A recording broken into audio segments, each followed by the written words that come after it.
Hey business owner, if you've ghosted your email list, it's okay. There's no shame, you don't need to apologize. Life happens, I get it. So today I'm going to give you a no drama re-entry plan, something that fixes deliverability, rebuilds trust, and gets people clicking again. So you can start making sales without blasting everyone and with not ending up in spam as well. By the end, you'll have a really strong plan on how to write an email sequence with the exact subject lines, CTAs, and pacing plan so you can get started literally this week. How does that sound?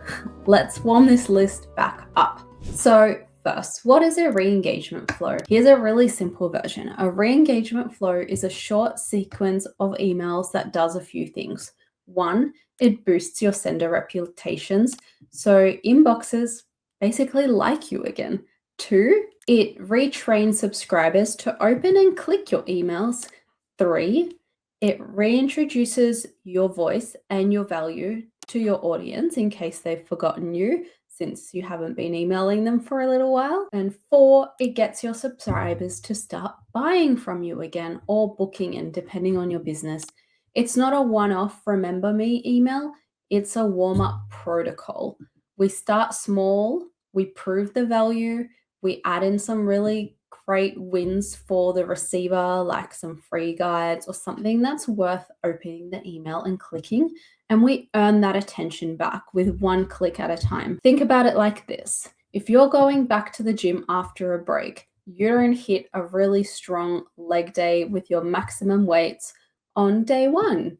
You probably will stretch, you warm up, and then you add the plates. Same goes with your email list. So the outcomes that you want to be looking at when we are talking about re-engagement flows is you want to increase your open rates because they're likely quite low based on the fact that you haven't been emailing your email list regularly or your emails are going to spam. You want to increase those clicks. You want to reduce spam complaints and clear out those emails that are not clicking and are not doing your email reputation any good. I was working with a client recently. They hadn't been emailing their email list for a good 4 months. There was no emails going out at all. Prior to that, it was very sporadic. There was no email plan. So what we did was implement a re-engagement campaign that started off slow to build that trust back up. We saw that the email reputation also increased as the re-engagement series was running. And once it got to a really good point, then it was time to start their normal email marketing. But think of the re-engagement campaign as getting your business back to level 0 and setting a really good foundation for all the emails to come. But why does it even matter? Like, is anyone even emailing these days? Email is such an important revenue infrastructure for your business. It's actually the most reliable way to turn attention into cash. And the reason for that is because you own that list. When you look at social media, yes, you might have a really large, strong following, but there is very little to zero control over who is actually watching your content and who is buying from there. And you can't even know for sure that the posts and the videos that you're putting out there are being seen by all your audience. It is a really great way for new people to discover you, but once they have, email is a really powerful way to convert them into subscribers, into sales, into clients, whatever that may be for you. And back to the re-engagement flow, it's a very delicate process. And the reason is if you start going back and you've realized you haven't emailed your list and you want to get back into it and you start spraying the whole list after months of silence, you actually risk really harming your deliverability score, and you train the inboxes to distrust you and you burn out the people who would have bought. So this is really dangerous and it's a very delicate process to be there. So that's why it's really important to set a re-engagement campaign up correctly and not rush into emailing and blasting your list straight away. It's very much about a be gentle right now to earn more sales later approach. Humans also need a reason to open the emails and they want proof that you're worth it. So if you want about 20 to 30+% of your revenue coming from emails, you really need a healthy active list and a regular sending plan. Otherwise, it's just going to be hit and miss if you're emailing your list once a month, once every 2 months with no clear strategy. A re-engagement is how we get back to that point really quickly and safely before you also start working on building your list to get more people on there. One thing you can think about it from is like we're rebuilding the attention. We're not demanding it and asking for it with like neon signs everywhere. So it's about being very thoughtful of your list as well. The next question is probably, how do I know when it's time to run a re-engagement campaign? And that's really good to know because it's not necessary for everybody, but here are a few good signs to look out for to know if a re-engagement campaign is right for your business. So first up, you can do this little self-checklist. If you haven't emailed your list in 6 to 12 weeks or more, there is a good chance that a re-engagement campaign would be beneficial for you. If your current sending rhythm is really inconsistent and you might be ghosting between launches or promos, or you are sending very dense, heavy emails like newsletters once a month or 2 times a month just as an update, that is another sign that a re-engagement campaign would be beneficial for you. And you have something exciting like a new product, a new service, maybe a new practitioner or team member joining your team in the next 1 to 2 months, and you want to do some really strong preparation to then be able to share with your subscribers this news, and so as many people as possible can see that. Another reason is that email is not contributing 20 to 30% of your monthly revenue yet, but you do have a healthy list to be able to contact. Typically, the subscribers you have on your email list already know of you and trust you enough that they, at some stage or another, shared their name, their email address, and perhaps some other details with you. So it's safe to assume that they wanted to be emailed by you at a certain point or to receive something from you. So they already are warm leads or warm potential customers. They may already have bought from you. And because you're not at top of mind, since you're not popping up in their inbox, you're missing out on potential revenue coming in. Another reason to run a re-engagement campaign is that your email opens are dipping below a normal baseline and your spam complaints are going up. Think about it like this. If your email open rates are below 10%, then that's a very good telltale sign that something's not meshing, whether it's your content not connecting with your audience or that your emails are ending up in spam, they're just not being seen. If that's you, if you identified with one or more of these points, that's really great. I'd love to help you fix it. So if you're listening on this on a walk, or you're sitting up down in front of your laptop right now, or you're cooking dinner and you've got this playing in the background, I hope that you'll really find this video helpful to understanding the importance of an email re-engagement campaign and see what it can do for your business. So when it comes to email re-engagement flows, think about it in phases. The first phase I like to think of as a preparation phase. So it's about doing this before jumping into the fun, creative writing or coming up with really beautiful graphics for your list. You want to be looking at your list hygiene. The list hygiene is how healthy your list is. So is there email addresses that are no longer valid? Your emails are bouncing or not complete emails. So basically it's the health of your email. And what you want to be looking at here is suppressing email addresses that are bouncing because they are causing some of these spam complaints. And if you've got subscribers, if you have been emailing, but you've got subscribers who haven't opened, haven't interacted with any of your emails in the last 12 months, that's another sign that your list needs a bit of cleaning. The other parts, they're the more technical backend email things, are the authentication, which is linked to your sending domain, like how healthy is that? How much of your emails are going through and landing in the inbox compared to spam? So important to look at that and take care of that before you start sending your re-engagement campaign. The next important variable to look at is your segmentation, which is how are you categorizing the subscribers you already have. So it may be based on location, it may be based on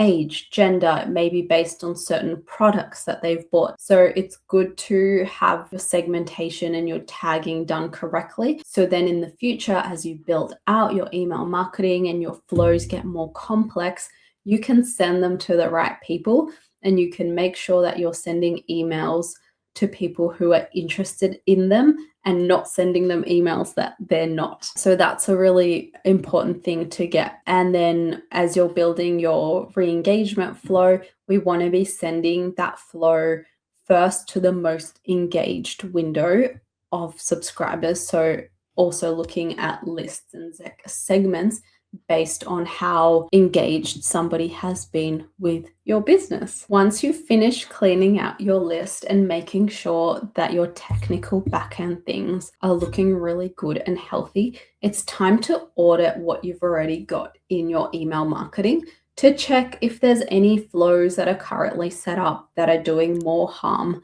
than good. So you want to turn off any flows that are not working right now or that you're not sure what they're about. Just you can archive them if you don't want to delete them completely. And also having a look and just doing a scan of what worked really well and what didn't, like what kind of content resonated. Are you seeing patterns in open title subject lines and clicks? Which emails are getting more, which ones are getting less? So picking up on these details and doing a bit of audit in that sense. The next part is getting really clear on your audience and your goal. So since this is your business, you would know it very well. You would know exactly what kind of pain points your audience has. And I always like to come at a re-engagement series from a really valuable, helpful angle, not an angle where you're selling something, but to say, hey, I'm back and I'm here as the business owner behind my brand, my business, to help you because I know that, what you do is difficult. So here is something valuable. So I always look into the audience and see where are their biggest gaps, what are they missing, and create some like really valuable content in the form of a guide or a checklist, like a resource that will be really helpful for them, that increases the chances of them opening the emails once you are at the stage of writing the emails. Now it's time to write your 5 email re-engagement flow, which I recommend you send across 10 to 14 days. Have a think about the main goal that you want the person to take, the subscriber that opens your email. When we're sending a free guide, for example, that goal can be to download the guide to drive up the click rate. If it's a quiz that you're sharing, it could be, to get as many people to click on that as possible. If you're sharing a new video, then it could be to share a link to the video and get as many eyes on that as possible. You can also link to your products or services and a little PS at the bottom. But let's talk about what goes inside a 5 email re-engagement flow. What I'll share with you today is just some strategy behind how to think about your emails, what to include in each email based on a 5 email flow. This is not set in stone. 5 emails is a good number to start with if you're new to this, but a re-engagement campaign can be anywhere from 4 to 10 emails. There's no hard rules, but 5 is a good number if you're planning on doing this on your own. So for email 1, which is day 1, have a think about where your customer is in their head. If you haven't emailed your list in months and months, they're going to be a little bit surprised to hear from you, and that's okay. So we want to warm them up really softly and gently and just sort of reintroduce ourselves to say like, hey, we know like I've been ghosting you for a little while, life got busy, or you had a baby, or something happened in your life that you can link it to and say, just recently had a baby, we moved to another country, like I'm back and I'm really excited to be sharing more about what's happening in my life and the business in the coming future. So hope it's okay that I'm emailing you, that I can share this with you because I really missed doing this and being connected to my audience. And typically, you'll get quite a higher open rate on this type of email because people will remember you but be surprised to hear from you. When it comes to subject line ideas, something like, can we start over? Or I made this for you, or this feels overdue, I've included a gift inside. Something like that is a nice touch because it relates to the content inside the email, because we don't want to mislead anyone. You want to be really open and honest that, this is what happened. An example could be like, hey, I know we haven't talked in a while. It's okay. Like, life happened. I actually traveled the world for the last 12 months and just completely forgot about my emails, but I feel really bad and I want to start sharing more about it. So over the next 2 weeks, I'm going to share with you a short series to help you with XYZ. To kick it off, I made you a quick checklist or like template or free guide about this because I know so many people in the community have mentioned this to me and this question keeps coming up. So I really hope that you find this useful. Click here to download it. And if you like this or you have any thoughts to share, please hit reply. I'm always checking my inbox and I'll be really happy to reconnect with you. That could be a good opening email to try. A few things that I like to use is I do text only and have only one link inside the email. That makes it really easy for the person reading it to know what to do. It's only text. It feels more personal. It feels like it's coming from you compared to like really beautifully overly designed emails, which have their place. But in this case, if it's you connecting with your audience, it makes most sense to have a plain text email that looks like you just typed it out yourself. And if you're including a free checklist, a free guide, then that can be the link you include. I wouldn't put anything else in there because the more options somebody has to click, the higher the decision fatigue and the higher the chances that they just won't click anything at all. Also, remember that every email needs to have an unsubscribe button in there. So just make sure if it's not already in there, you've got that in your footer in small font. Let's move on to email 2.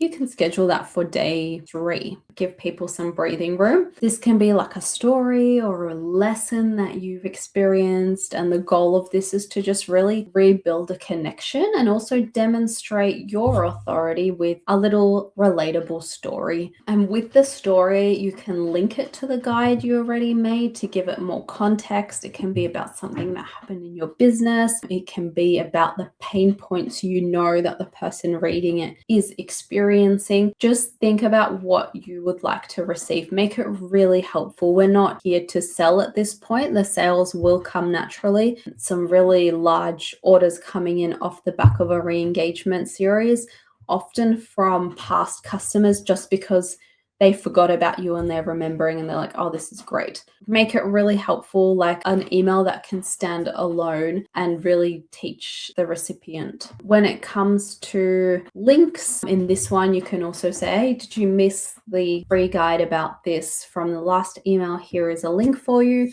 Always keep your emails really conversational, like how you would speak normally to that person, that client or customer, subscriber. Don't overthink the editing or repeating of words or something. Like, I just encourage you to leave plenty of white space. So one sentence and then give it like a line break, because most people are going to be reading it on mobile. Reading something is really visual. So if they can see that the copy has room to breathe, they're more likely to keep reading. If we move on to email 3, again, you can provide something really helpful, also sharing some customer testimonials of what some people have said working with you, and now, sharing a little bit more about your business and your brand so they know what kind of outcome you can offer them or transformation, because at the end of the day, like, you do want to show that you're running a business, but you've already demonstrated that you are really helpful because you've shared that guide, you've shared something personal about you, they've made that emotional connection. That's a really good one to have. In email 4, which can be like day 8 to 10, depending on how often you feel comfortable emailing your list, I would say 2 to 3 times a week is a good cadence. Even if you start with 2 times a week and then move it up to 3 if somebody hasn't heard from you in a while.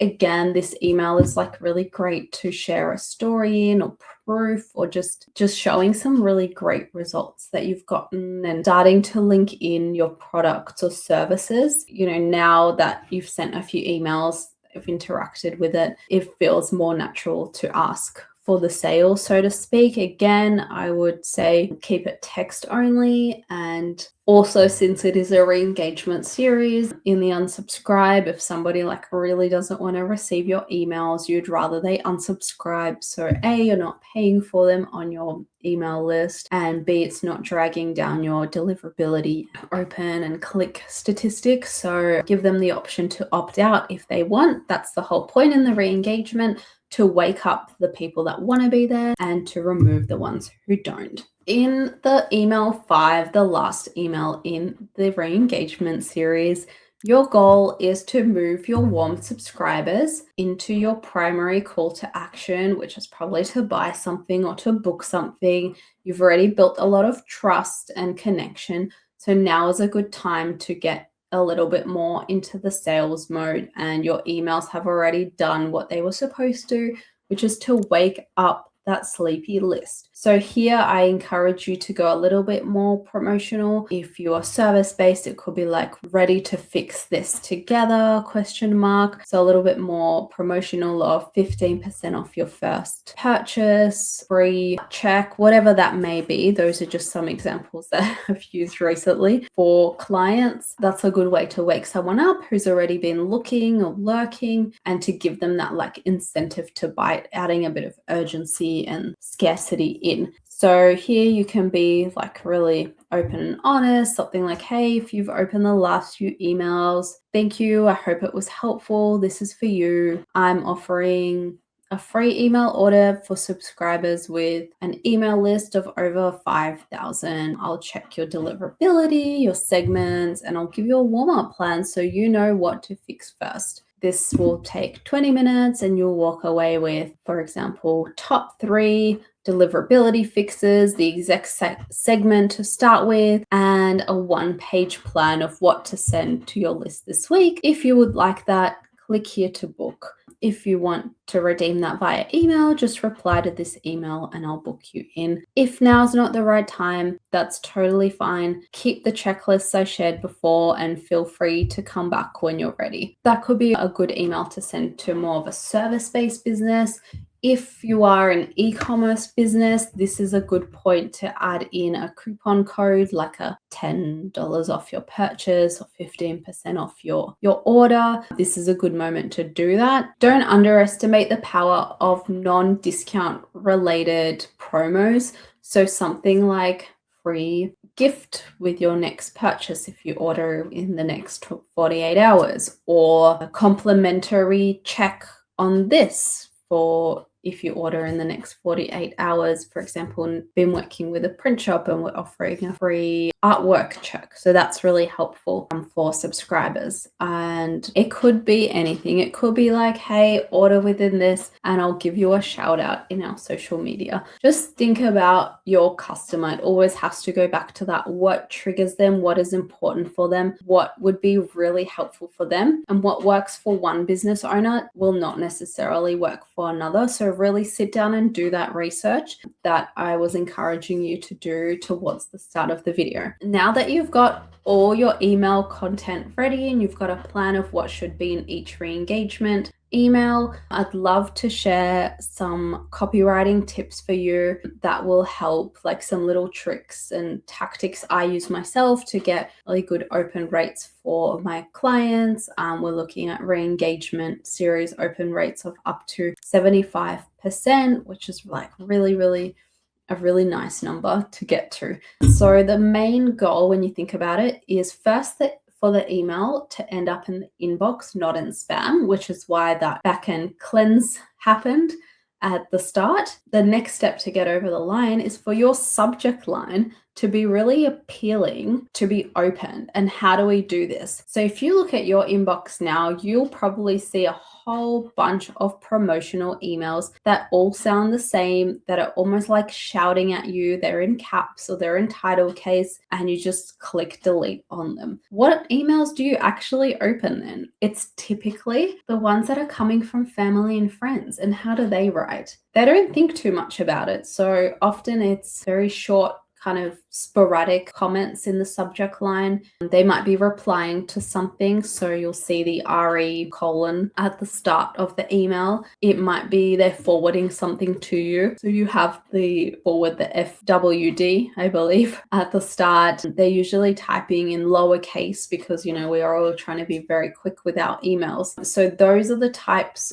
of subject lines that don't look like spammy marketing emails and get more attention. I encourage you to start your subject lines with lowercase letters for that reason, and looking at your email content, making sure it's linked. Otherwise, someone will feel a bit cheated if you're saying one thing in the subject line and the email's completely different. Really picking out a really highly emotive moment in the story that you're sharing, or asking a question, making sure it's quite short as well and to the point. And then when there is a time when you are sharing a promo or a discount code, then it does make sense to make that clear. But I feel like it doesn't feel so spamming because typically you're sharing more helpful advice. So it's a good balance. Another powerful thing you can do is run an A/B test, which means you test one variable against another.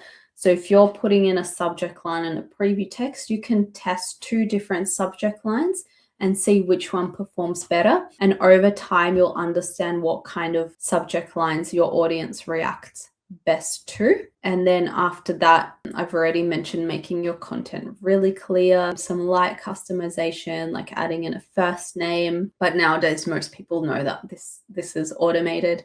So I like to sneak it in at random points, not just a hi there, but throughout the text where it feels natural. So it's like a little surprising element. Making sure your links are really clear and very visible. Little details like that, it all contributes. I encourage you not to put any headers at the top of your email, to just go straight into the copy. And if you do want to add in a logo or something about your brand, like pop it in at the bottom of the email. So that should give you a really good holistic understanding of how to run an engagement flow. Then when it comes to sending the emails, what typically happens in an email re-engagement flow is that the first couple of emails, depending on how many you have in the sequence, go to the most highest engaged subscribers already on your list. These are the people that are already interacting, that are shopping, that when you do send that sporadic email opening it, it's going to be a small number. Depending on your database, look at sending it to those who engaged in the last 30 days, because you know that having only them receive your emails will drive up your data, will drive up your open rates and your click rates, and that will be really good for your email deliverability. Once you see that your score is going up over the space of 2 or 3 emails, you open that segment up to a higher portion. So then it's going not just to the 30 days subscribed, it's going to 60 days engaged audience, and so on until you encompass your list or you finish your emails. A good middle point to think about is going 30, 90, 120 if you're breaking your re-engagement flow into 4 parts, but then you may need a bit more than 5 emails. So that's just something to think about. Now, one of the last things I'd like to share with you is some common mistakes that I see people making all the time and how you can avoid them. So the first one is blasting the entire database on day 1 after you decide to get back into your email marketing. What this does is your email deliverability is already holding on a very fine string. So if you start blasting that database straight away, it's like an elephant jumping on top of this string and just breaking it. You really, really risk damaging your reputation for a long time, if not even permanently. And we don't want to do that. We want to build it back up. So that's the first mistake I see. The second mistake I see is business owners getting back into their email marketing, feeling really bad that they haven't emailed their list and over apologizing. Yes, we want to acknowledge that, I haven't emailed, I've had XYZ happening, and then move on. Set the precedent that this is what's going to happen from now on, and keeping it human. Just talk to the person on the other end of the email like it's a friend. You don't have to be over polished or use crazy professional language unless that is your business. But people are reading emails on the go. The easier it is to read it and for the brain to process it, the more likely it is that someone will finish reading the email and take action. The third mistake I see happen all the time is multiple calls to actions per emails. I see emails that have like 5, 6, 7, 8, 9, 10 different links in one email, and it's just too much. It's just exhausting. It's like going to a restaurant and having a menu with 20 pages. It takes forever to order something, and in the end you just don't end up choosing anything, and you go to another like cute cafe down the road that just has like 5 different sandwich options. So confusion kills clicks. So 1 email, 1 call to action, absolute maximum 2. Otherwise, you just will scare people away. Then next, I think we're on to 4. 4 is over designing your emails. So during these warm-up re-engagement sequences, I try and stick to text only emails because it usually lands better for 2 different reasons. One, for the email deliverability, because the file size of the email is smaller, so it's less to process, so it's less likely to go to spam. And 2, because the person reading it feels like it's you personally getting in touch, especially if you're signing off as yourself. So skip the over designing. There is a place for it, more especially in e-commerce in the promotional emails, but I like to mix this text in at the start when you're warming up your list. The last mistake on my list that I see happen all the time, skipping proof or not being specific enough. Don't be scared to be really specific and to speak to your audience. That's really important, and that will make them feel seen and heard. And don't worry about excluding anybody. You will find that the main segment of your audience that fits your ideal client or ideal customer will really resonate with it. But just by default, people around that will also really relate to it and enjoy reading your emails. Adding in proof as well is really vital. So if you have reviews, you have testimonials or case studies, putting that in as well to build a bit of a case to give yourself credibility is really powerful, because we can talk about how amazing we are all day long, but when it comes from people who have already bought from you, then that's when somebody else starts trusting. And there's a reason why, particularly in e-commerce businesses, they're so heavy and so focused on customer testimonials and reviews. If you don't have them, get them. There's so many amazing tools that can help with that. Start incorporating that into your emails as well. Now, I hope that was helpful. You've got a really clear plan of what a re-engagement flow is, why it matters, when to run it, the exact 5 emails to include, some good tips and tricks about subject lines and deliverability guardrails. If you've got an email list, 5 to 10,000 subscribers plus that you haven't been emailing properly, you're more than welcome to get in touch with me. I will be happy to do a free email audit for you to check your setup and your segments and let you know if this is something that I could potentially help you with. You can get your list back to a really healthy level and start making sales from your email list that you've worked so hard to build. If you would like that, drop an audit in the comments below and I will get in touch with you. Also, you can click the link in the description and book a call with me. Thank you. I hope that was helpful. Leave any comments or questions down below. I will do my best to answer them all.